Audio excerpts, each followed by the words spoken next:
Yeah, good afternoon all. Today I'm going to discuss about the Unit 5.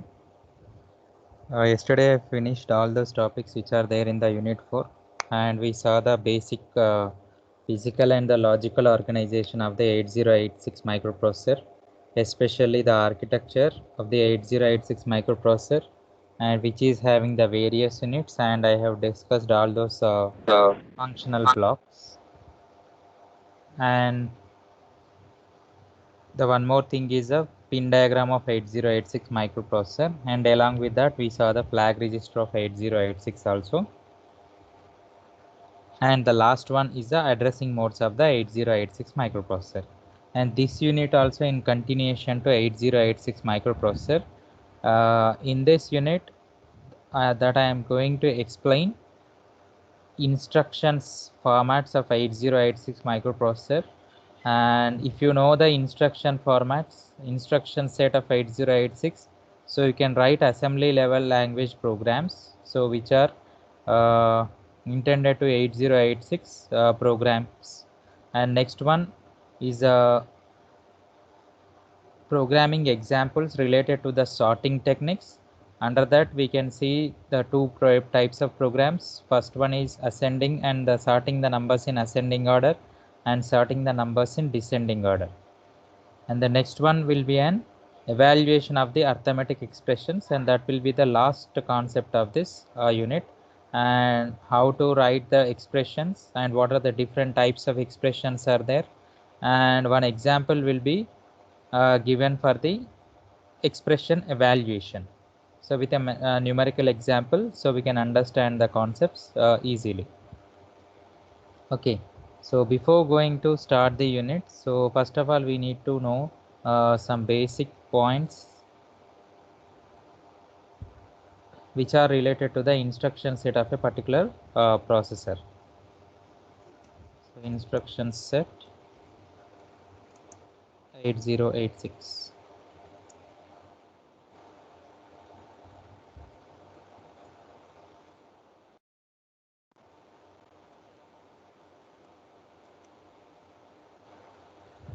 Okay, so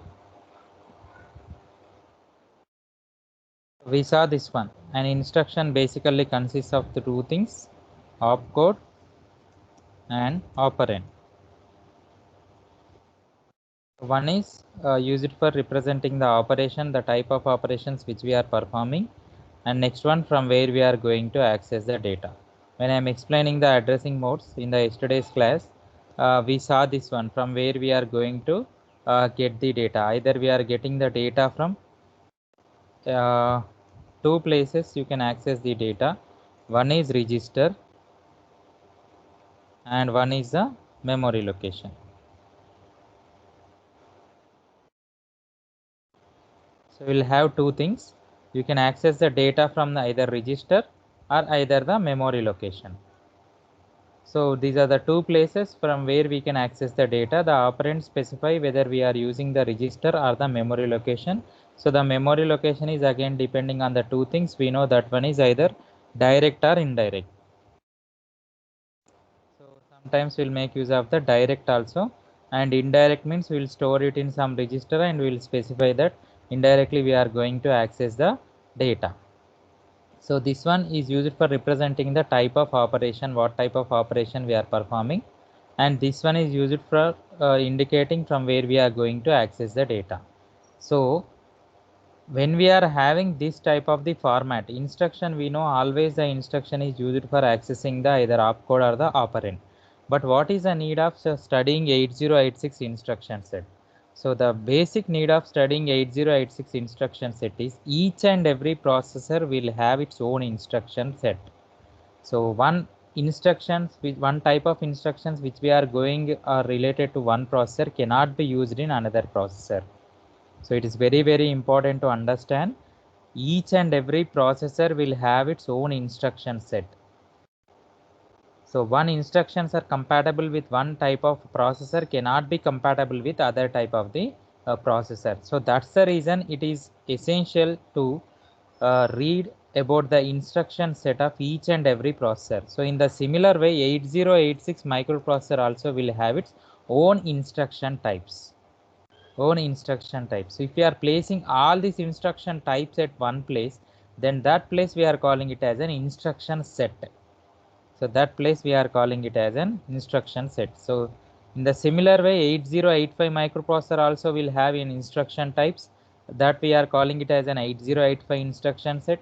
In the same way, 8086 microprocessor also will have an instructions type of instructions that are supported by the 8086 microprocessor, and entire group we are calling it as an instruction set. In the same way, if you are taking 8088, that is also will have its own instruction types. So we can call it as an 8088 instruction set. So some of the processor will support it, basic instructions, but most of the time other processor will not understand what type of instruction that we are giving here. So I'll explain you with the help of simple example.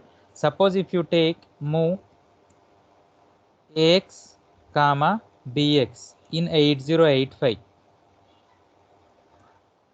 so it will take it as invalid. Why? Because there are no registers called AX and BX in 8085 microprocessor. But if you write the same statement in 8086 microprocessor, like move AX comma BX, AX comma BX. So as there are 16-bit registers in 8086 microprocessor, so it will take it as a valid instruction. So if you are taking this one in 8085 microprocessor, it will treat it as an invalid instruction. Why? Because there are no such registers AX and BX are there in 8085. So the instructions whatever we are writing also, we should concentrate. Then only we can write the program related to that particular instruction. So it is our responsibility to look at the instruction set of particular processor. Then only we can write the programs related to that processor. Okay, it is an important thing that we need to understand. So if you take move AX comma BX, or else, for example, if you write like this, move BC comma DE. Suppose if you are writing like this in 8086, so there are no registers called BC and DE pair in 8086, so it will take it as an invalid argument. So invalid instruction. So the processor will not detect. So what is BC and what is DE. But whereas in case of 8086-85 microprocessor, it will understand because BC and DE registers are there. So that's the reason it will understand. But here we don't have that register, so it will not understand. Okay, so this is an important thing that we need to concentrate. So what are the instructions that we are giving if related to a particular processor? So if you want to get idea about these kind of opcodes and operands what we are going to use in a particular processor, so in that case we have to study the instruction set. So this is an importance of instruction set. So that's the reason I gave this simple example. So we'll see what are the various instructions that are supported by the 8086 microprocessor. If you know the instruction formats, then only we can write the programs in 8086 microprocessor. So I'll explain each and every instruction type with the help of the examples. So you can also go through, and I forwarded already the document in the chat box, so you can find and you can open it. When I am explaining, you can just refer those definitions what are there. So it is very big topic, and we need to remember at least 5 to 6 opcodes for each and every instruction type. So it is not easy to remember all those opcodes whatever we are using under particular instruction set, but at least you have to try to remember 5 to 6 opcodes for each and every instruction type. If you are remembering all of those opcodes for each and every instruction type, it is very good. You can write the programs in a simpler way. So you can see here what are the instructions are there. So here instruction set of 8086 microprocessor, it is having 8 types of instructions. That means it supports 8 types of instructions. So what are those instructions are data transfer instructions. So data transfer instructions and arithmetic and bit manipulation and string here you can see, and string and program execution transfer instructions, process control, iteration control, and interrupt instructions. So here only we can cover branch and call instructions also. Some of the instruction type will fall under the branch and call instructions. So if you study the 8086 instruction format, then the 80% of the chapter will be over.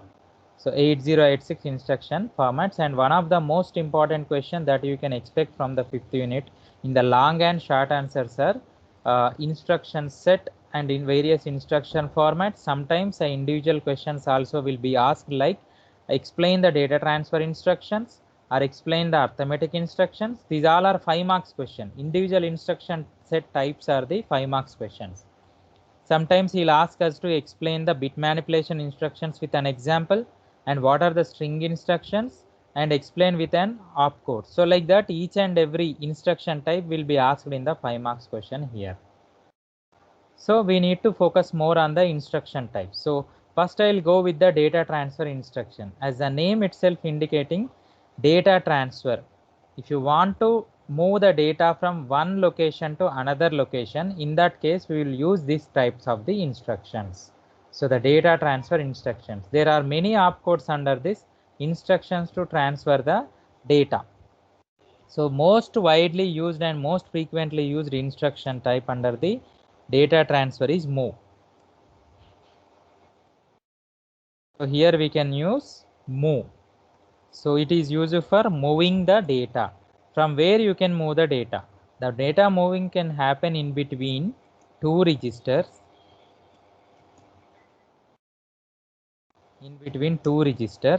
Or one register and memory location, and one memory location and register, but it cannot be possible to move the data between two memory locations. So two memory location.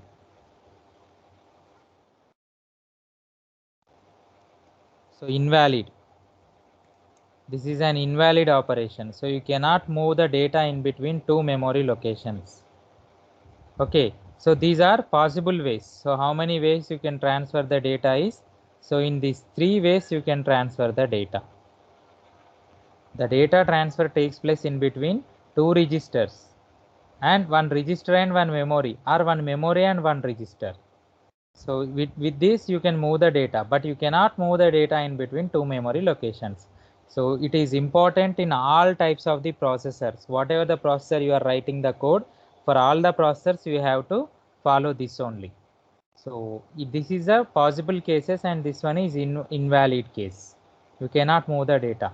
So following that, we have the various types of the opcodes. So as you can see here, we have the different types of the opcodes. So the first one is the move. So I told you what are the possible cases. So use it to copy the byte or word from the provided source to the provided destination. And next one, p push and the pop and p push a. So this is important and we have to write in this way only. Okay, so put a word at the top of the stack. P means put and p push. That means we are going to insert a word into the stack. In that case, we will go with the p push. And if you want to delete, then pop will be used. And if you want to store the contents of accumulator into the stack, then you will go with the push a. And in the similar way, pop a. In the similar way, pop a. And if you want to exchange the two locations data, then in this case we will go with XCHG, which is used for exchanging the data between two places. Suppose if I am writing like this, so if you are going to for the stack, if you are going for the stack, so p push you will have. If you have stack memory, then if you want to put a data into the stack, then you will go with the p push. And push also directly you can use. And next one, pop you can use for taking the data, and pop a accumulator and push a. So like this we can use. So like this we can use pop the data, deleting the data, and pop a, so top accumulator, and pop push a, that means we are going to keep the contents of accumulator or a register into the stack memory directly. And suppose if you want to exchange the data in between two registers, if you want to exchange XCHG, this is used for exchange data between two registers, or sometimes accumulator also will be used. Sometimes accumulator also will be used. We can exchange. So XCHG, we will write only one thing, XCHG BX, like that we can write.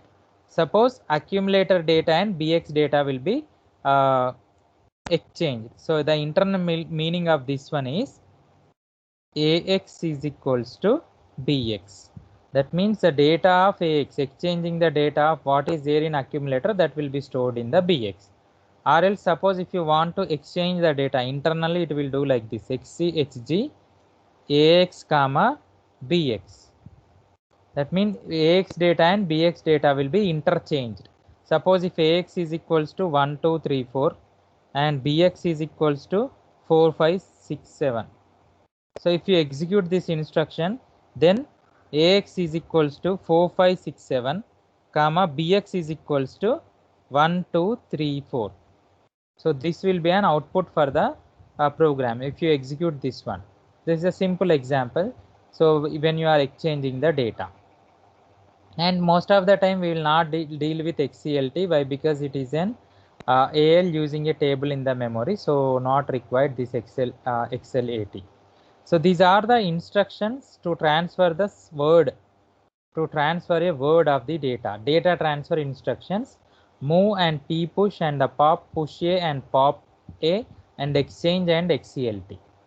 And next one are related to the instructions which are used for the input and output port transfer. So this I gave example in the last class. So in and out instructions we will have. So input and output, even I demonstrated also in 84 port number I took, and out 84 port number. So in means taking the input from the 84 port number, and out means writing the output to the 84 port number. So that is the meaning of the in and out instructions. So the opcodes which are related to the input and output are in and out instructions. The opcodes which are related to in and out are the input and output are in and out instructions. So you can see here in and out. One is for input and one is for output. And the next one, instructions to transfer the address. Suppose if you want to take only the memory location, you will write like this: LEA, load effective address. So 9000 or 8000 I am giving. So in that case it will load the value into accumulator. So 8000 is a memory. Suppose if 8000 is having 1, 2, 3, 4, then accumulator value is equals to 1, 2, 3, 4. If you execute this one, this will be an output. So I am assumption 1, 2, 3, 4 is stored in the 8000 location. So that's the reason load effective address, it will be loaded into the accumulator. So AX is equals to 1, 2, 3, 4. It will execute in that way. Okay. This one is data segment register. Load the data into data segment register. Use it to load data segment register. And this one is extra segment register. Loading the data from the extra segment register. Same thing. We will write load. So first one is the effective address, and load so extra segment, or load data segment.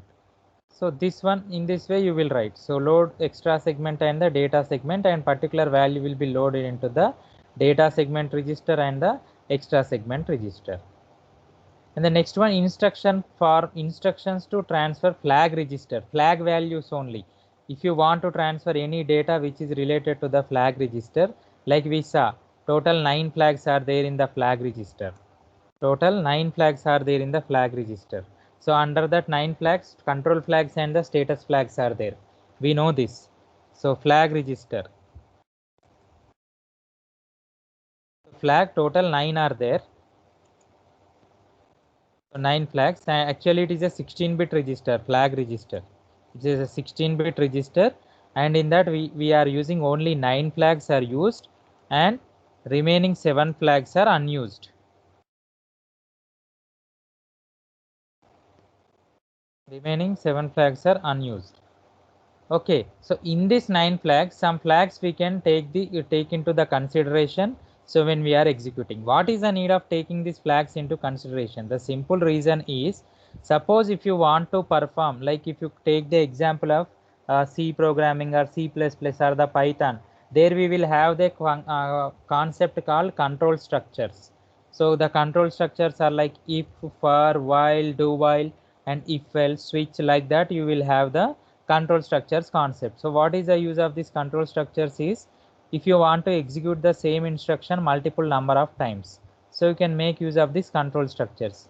But in the microprocessor we cannot write the if statement, while statement, for statement, switch statement or else if statement directly.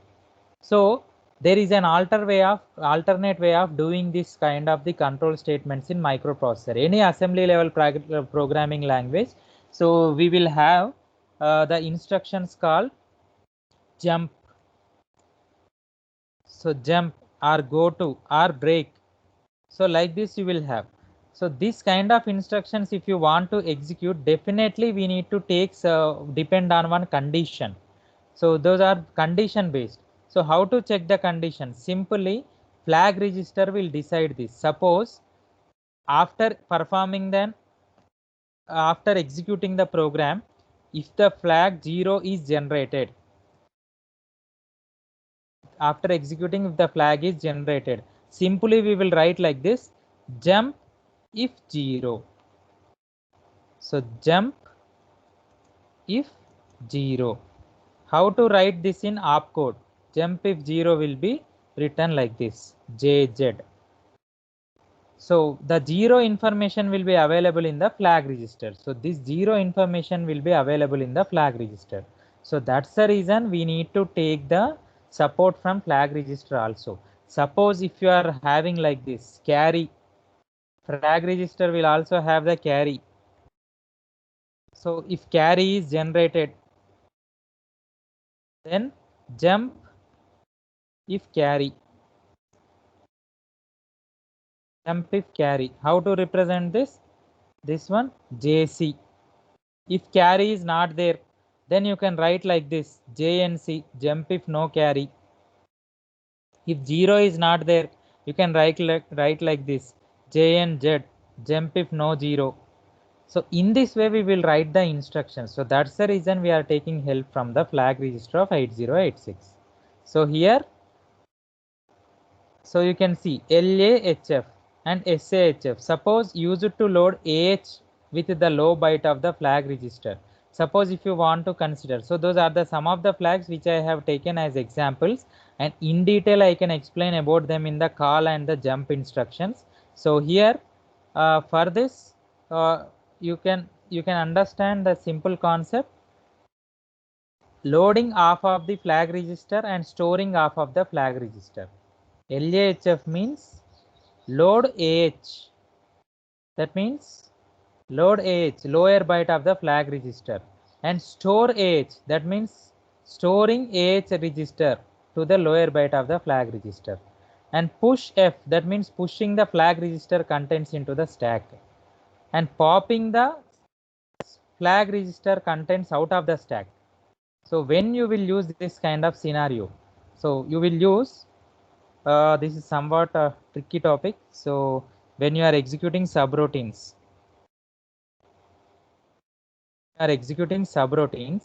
subroutine is nothing but at this stage you can understand it is a function.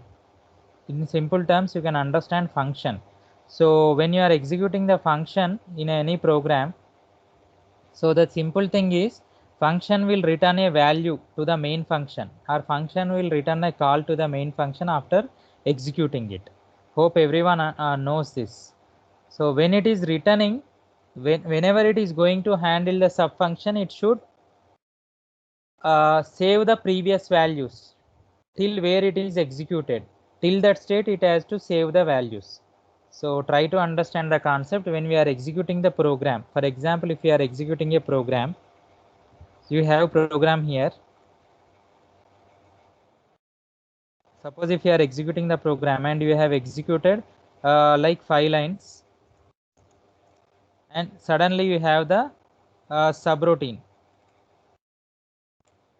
and till now you executed here, right? So this data, whatever you have executed till here in the program, this data is fixed and you cannot change during the execution of the program. And subroutine will have one more data, separate data, that is. So subroutine will have separate data, and this data, when it is coming out of it, when it is coming out of from the subroutine, and that data will be different. Is different. How to make you understand in simple way is, for example, when you are executing program and performing sum of two numbers, suppose if it is a sum, then you got 30 is the output. Before executing the subroutine, you got 30 is the data value, and after executing the subroutine, you got the value 20, and you are coming to the main program. When you are coming to the main program, so this is subroutine value is 20, it should be there, and this data also should be there, or else it will take this data. For example, you have 500 rupees with you, okay, and you deposited 1000 rupees, and if you check the bank account, you should have 1500 rupees, because already 500 is there, and you have deposited 1000 rupees, and if you check the account, then you should have 1500. So instead of having 1500, if you have 500,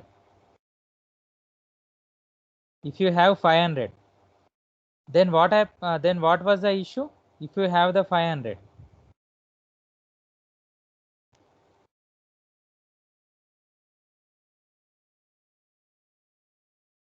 so if you have the 500, then what was the issue? So the issue was the 1000 rupees is not deposited into your account, so that was the issue.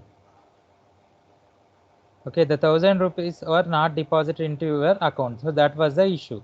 So means the state is not saved, the deposited state is not saved, and which is not reflected back into the main account. Okay, so the total amount should be 1500, but instead of having the 1500, you have the 500 as it is. So the save is this function is not saved, so that's the reason we are having only the 500. So but in case of the microprocessor, so if you want to save this state, and if you want to save this state, then stack will be used. Stack will be used to save this state.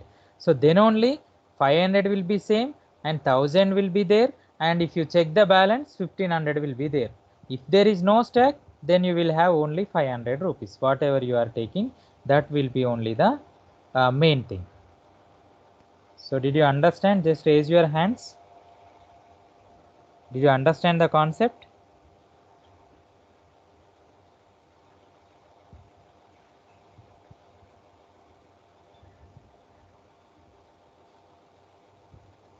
Yeah, good. So that is the main duty of this stack data. So I explained just the stack for the last one, LAHF and SAHF. At that time you will use. So this type of instruction will be used at that time. So the values we can push into the stack register as it is. So use it to copy the flag register onto the stack and pop and push. This will be performed. So instead of getting the details, just you try to learn this one. LAHF, use it to load AH, and S1 is SC store, L is load. Always remember, L is load, SC store. Wherever you are using L, that is used for loading. Wherever you are using S, that is used for indicating storing. Okay, so this is the first set of instructions. Those are the data transfer instructions. Those are the data transfer instructions. And the next type of instructions are the arithmetic instructions. So we know these arithmetic instructions are the addition, subtraction, multiplication, division. So if you want to perform arithmetic operations like addition, subtraction, multiplication and the division, then we will go with the arithmetic instructions. So the arithmetic instructions are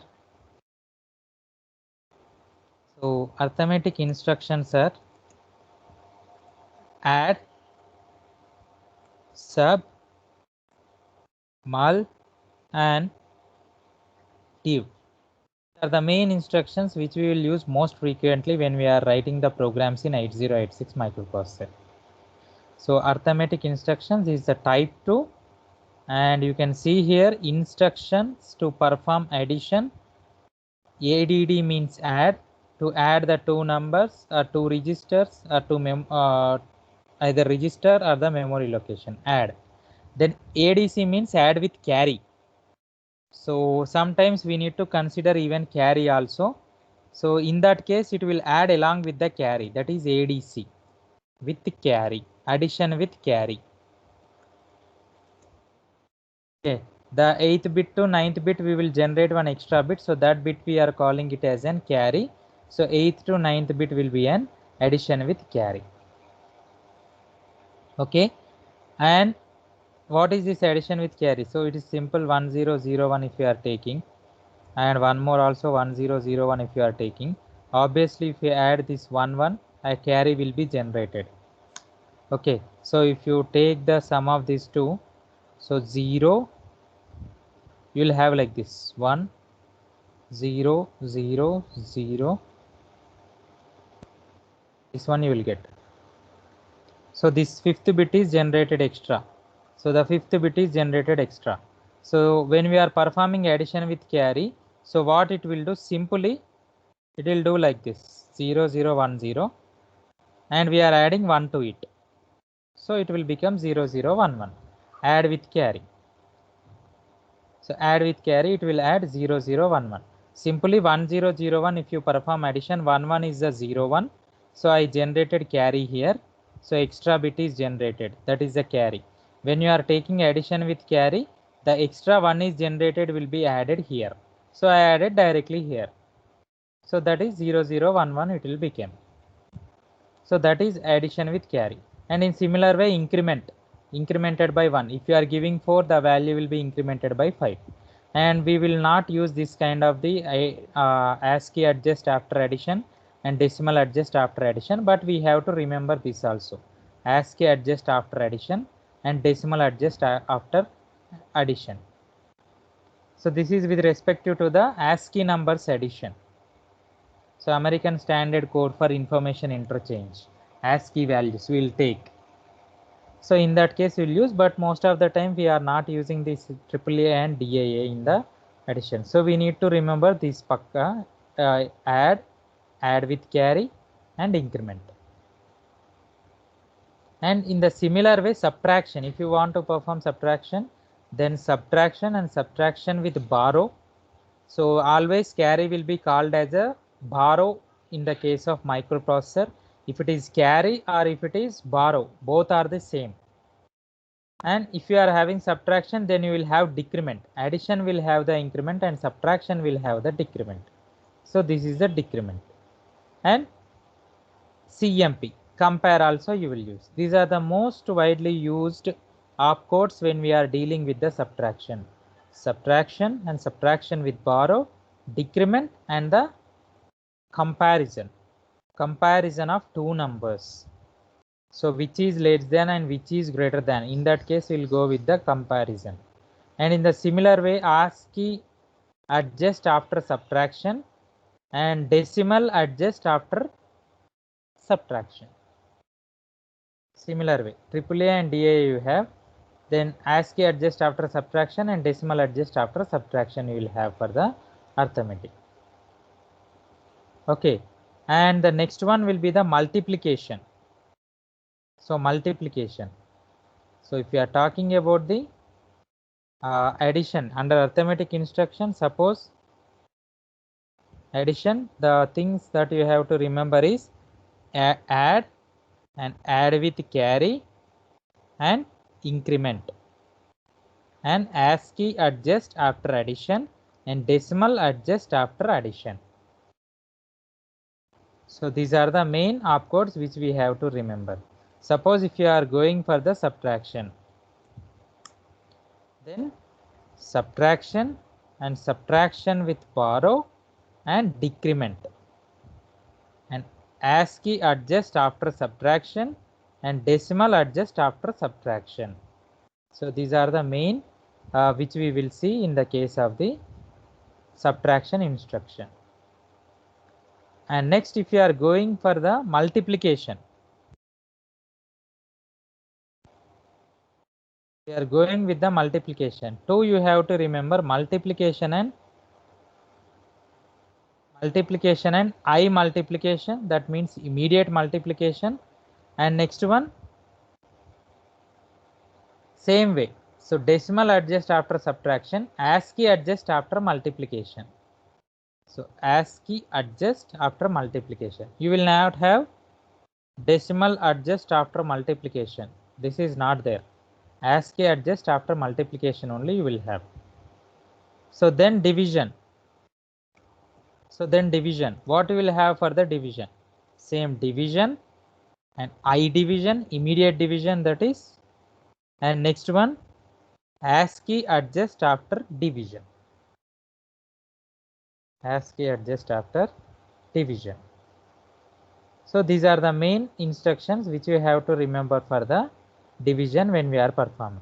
So now you may ask, sir, you are explaining all these opcodes, but we are not understanding this opcode. What is the use of this opcode? You will not understand these opcodes directly. Why? Because when you are start writing the assembly language programs, at that time only you can understand these opcodes clearly. If you start writing the programs, it is just like when we are explaining the C programming language, initially we will tell hash include stdio.h. This is the library file which we are having, and it consists of printf and scanf functions. Like that we will tell when we are explaining the C programming. In the similar way, you should understand this also. So these are the opcodes which are fall under various categories of instructions. So at that time, we are writing the programs in different way. Now here what we are doing, so we are giving the simple snippets, the code snippets. To make the final code snippets, we are giving the simple opcodes. With the making use of these opcodes, we can write the final programs. So that's the reason. So I'm giving all these opcodes directly. So when I start writing the programs in the next part, then you can understand them clearly. Now we have to remember the meaning. At least we have to remember the meaning for this. So then we can understand it clearly. So this is the second type of the instructions: addition, subtraction, multiplication, division. So these all will be called as the arithmetic instructions, and very important question for the 5 marks. Very important questions for the 5 marks. So did you understand the concept? Raise your hands.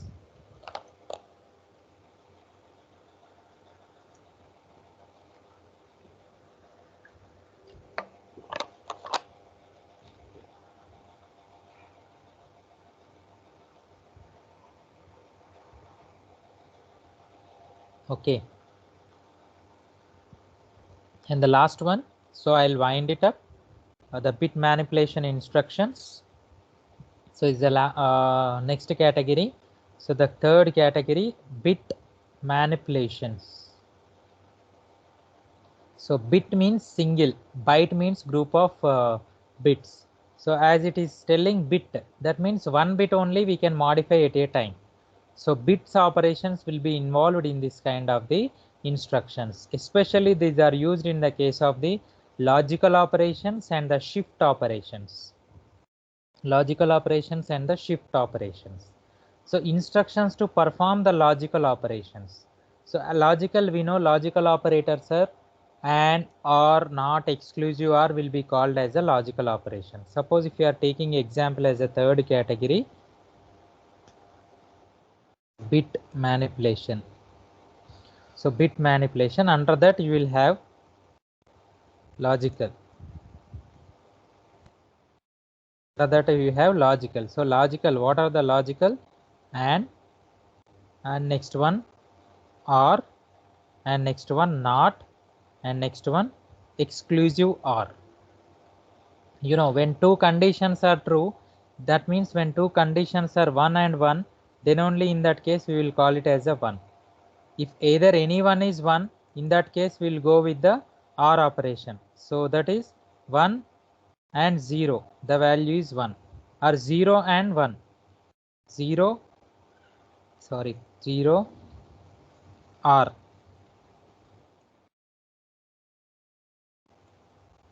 1 or 0. In that case we will call it as a 1, comma 0 or 1.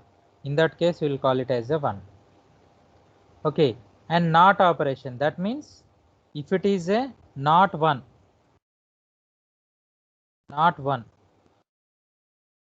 then it is equals to 0. If it is not 0, then it is equals to 1. And exclusive OR, when both are same, value is 0. Suppose if it is 1 XOR 1, it is equals to 0, and 0 XOR 0, it is equals to 0. So this is the way we will perform the logical operations. When both values are 1, then AND operation will give the result 1. When either any one is 1, in that case OR will give the 1. If it is 1, then the NOT will give 0. If it is not 0, then it will give 1, complement. And XOR, when both are same values, then the value will be 0. If it is 1 and 1, 0. And if it is 0 and 0, then the value will be 0. Okay, so these type of instructions are called logical instructions, and which are fall under the bit manipulation instructions. So here you have the bit of manipulation instructions, and you can take here instructions to perform the logical operations. The various category of instructions are not, and, OR, and exclusive OR. Okay, and exclusive OR, those are the most important things. Okay, and next one is the shift operations. That means shifting the data from LSB to MSB and MSB to LSB. So in that case we will go with the shift operations. So shift left and shift right, and so here you can see SHL shift left, and SHR same shift right, and SAR also shift right with carry. We will use. So most of the time we will use the SHL and the SHR, shift left and the shift right. So sometimes you can expect this question in the 2 marks. So what are the shift operations in 8086 microprocessor? There are 2 shift operations are there, shift left and the shift right. Shift left is used for shifting the contents of the LSB2 to MSB, and shift right is used for shifting the contents of the MSB. Left is LSB, right is MSB. Okay, and rotate instructions. What are the rotate instructions? So the rotate operations are like rotating the contents to LSB to MSB, and rotating contents from MSB to LSB. 2 cases you will have rotate. So first one is the shift. What is shift? Shift means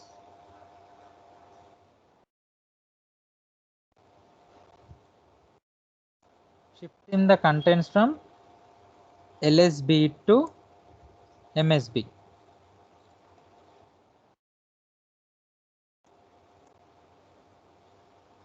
So in the same way, so we can call left shift means, so shifting the contents. If you are going to left, then LSB, and if you are going right, then it is MSB. Shift left and shift right, you can see. So LSB shift. So here we can call it as SHL, and here we can call it as SHR. SHL shift left and LSB, and SHR right side we are shifting. So what is this LSB and MSB? So in simple way I will show you. Wait, LSB and MSB. So here I can show you like this. You will have. So this one will be called as a MSB and this one will be called as a LSB. If you take one byte, so LSB and MSB means most. Here you are taking the MSB. So most significant bit and the least significant bit. Least means first, most means highest. So in that case, we can call it as the least and the most significant bit. So if you are shifting in that way, LSB means least. So towards this direction you are shifting. From here to here you are shifting. And MSB means right, topmost. So here you have from here to here you are shifting. From here to here you are shifting. So that we are calling it as an shifting operation. Then rotate. What is rotate operation? Rotate. So left rotate or right rotate. Two rotates you will have. Rotate left or rotate right. Sometimes rotate left with carry and rotate right through carry. Okay. So rotate left through carry and rotate right through carry. So what is that? So I'll show you simply. Rotate.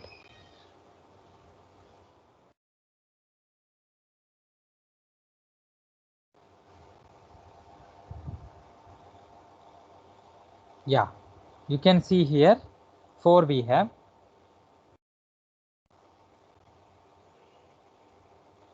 Yeah. This one. So here we have. So LSB and MSB I told. So as per this, I think this one will be easy.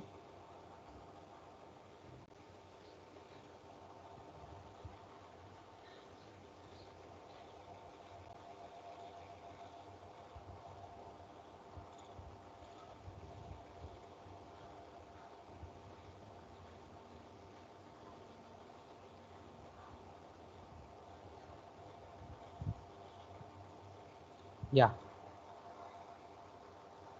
See, left circular shift you can have here and right shift you have here. You can see left circular shift and right circular shift. So when we are shifting, how it is shifting you can understand. When you are rotating, how it is rotating also you can understand here. Left rotate through carry. So with the help of the carry, we are rotating all of this direction. That means it will come in this way. And here it will come in this way. Rotate right to carry. So this one is left coming here and this one is right coming here. The extra bit which we are taking here, it will be a carry. The extra bit which we are taking here, it will be a carry.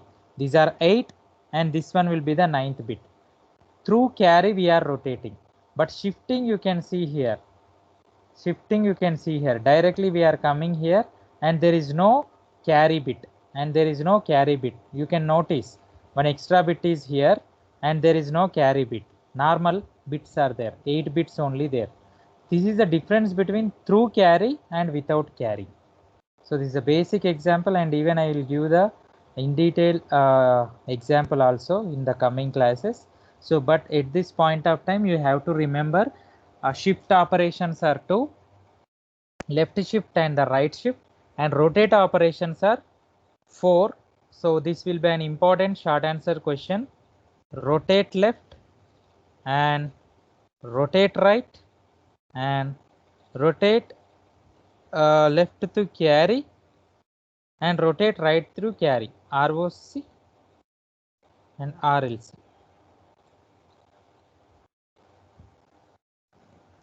Okay. Rotate carry left and rotate carry right and rotate carry left. Say 8086, right? Rotate left and rotate right and rotate carry right side and rotate carry left side. Along with carry we are moving. So at this point of time you just remember what are the rotate operations. That means we are rotating the data which is available in the 8-bit form. So if you are taking the carry, then 9 bits data will be rotated. So in that way we need to remember at this point of time. And these are the shift. These are the shift and first one logical, and next one as shift, And next one are rotate. Next one are rotate. So these are the three categories which are there. So these are the three categories which are there in the bit manipulation instructions. Bit manipulation instructions. So see here you can see the bit manipulation instructions under three categories. So logical and the shift and the rotate operations, and from this you will get an individual questions, 2-mark short answer questions you will get from the what are the logical operations, what are the shift operations, and what are the rotate operations of 8086 microprocessor. And sometimes it will be asked individually also, like explain the logical operations with an example, and shift operations with an example, and rotate operations with an examples. So long answers also will be asked from this. So for today's class, these three types of instructions are enough. Okay. So did you understand the topic? Just raise your hands. You understand today's topics, three types of three instructions. So instruction set. Did you understand? Yeah, you can raise your hands.